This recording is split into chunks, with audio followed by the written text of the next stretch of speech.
Benvenuti, questo è EU-Factor, un progetto che coinvolge 4 redazioni e il mondo cooperativo per cercare di comunicare correttamente le politiche di coesione europea.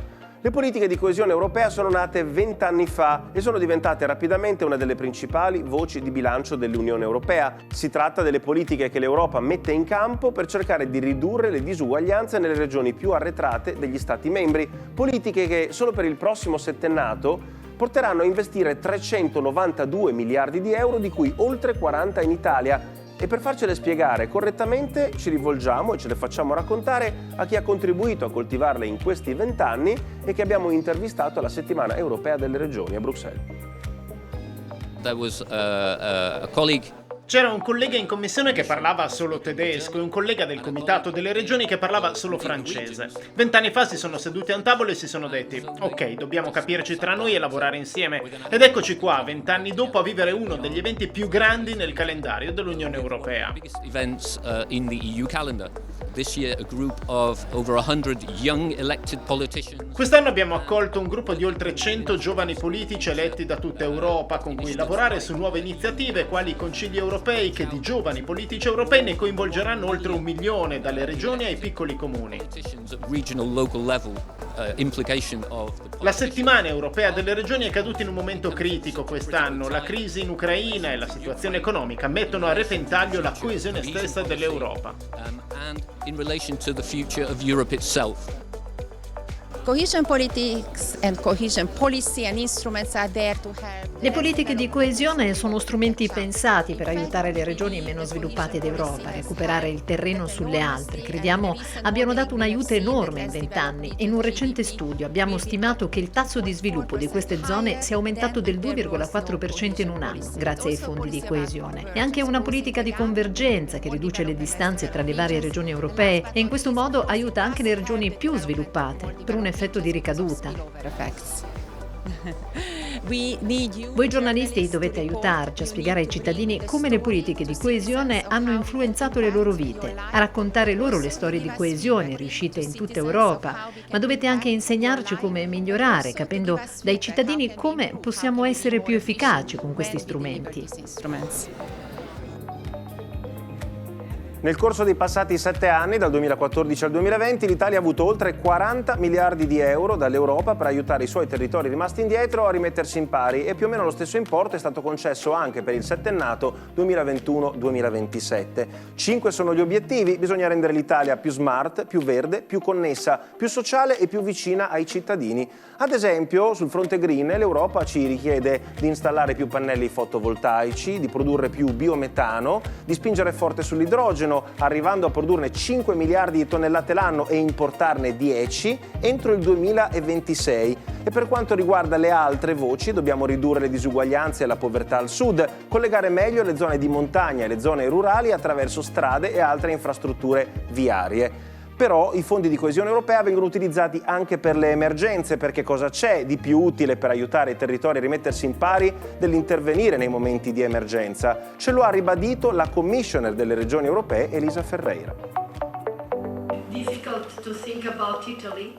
È difficile pensare all'Italia senza pensare alle politiche di coesione. Per esempio, potete dire agli italiani che durante la pandemia, solo attraverso fondi regionali e senza parlare di vaccini e di tutto il resto, la pandemia ha colpito così duramente in Italia da richiedere uno stanziamento immediato di 4,3 miliardi di euro, 1,7 solo per le mascherine, per i ventilatori, più 2,6 miliardi per aiutare le piccole e medie imprese, i ristoranti, i lavoratori, in modo che la società e l'economia italiane potessero restare a galla.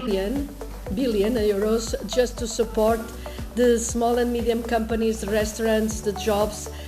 Inoltre dal fondo React-EU altri 14,4 miliardi di euro a supporto dell'occupazione, della ricerca, dell'istruzione scolastica, tante cose. Poi ci sono i fondi fuori dall'emergenza, 46,7 miliardi di euro per il periodo 2014-2020 e per quello attuale altri 43,1 miliardi solo dai fondi di coesione, e quindi senza neanche contare il potentissimo PNRR. Ecco, alla luce di tutto questo è difficile capire perché in Italia ci sia a volte una narrativa tanto negativa nei confronti dell'Europa, però ovviamente siamo qui per ascoltare quelle critiche, per capirle e poi contraddirle con i numeri e con i fatti. Il concetto può sembrare un po' materiale, ma in realtà è molto importante. Essere europei non è soltanto bello e nobile per via delle cadute delle frontiere, delle barriere linguistiche e del senso di comunità che si sta costruendo un po' alla volta, è soprattutto conveniente e utile, e c'è un grafico che ci spiega, come ha già fatto Elisa Ferreira, quanto è stato utile per l'Italia, che purtroppo all'inizio della pandemia era il territorio indietro rispetto ad altri d'Europa assieme alla Spagna.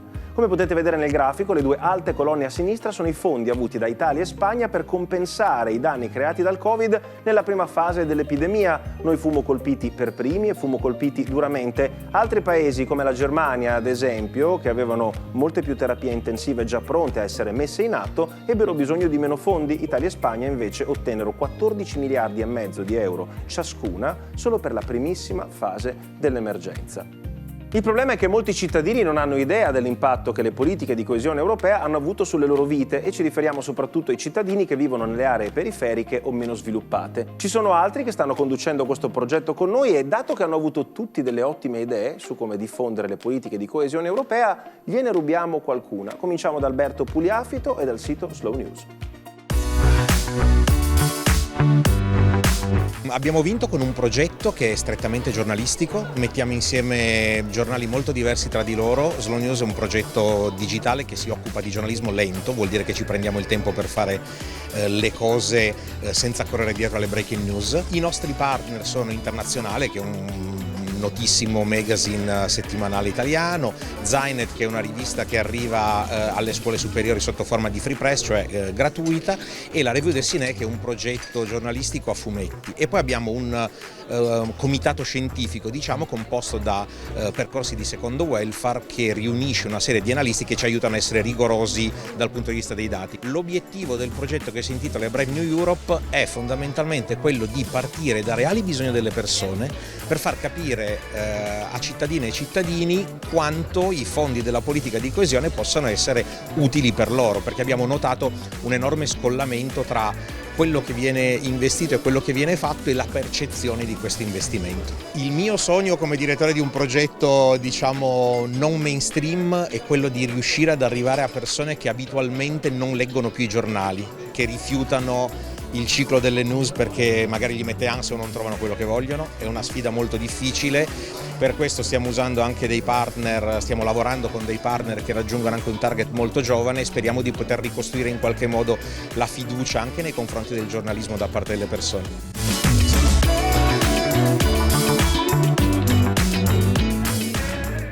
Una piccola suggestione per la settimana prossima. Lo sapete che esiste un sito nel quale potete andare a consultare tutti i progetti già effettuati o attualmente in corso grazie ai fondi di coesione europea nel vostro territorio o in qualunque altro territorio dell'Unione?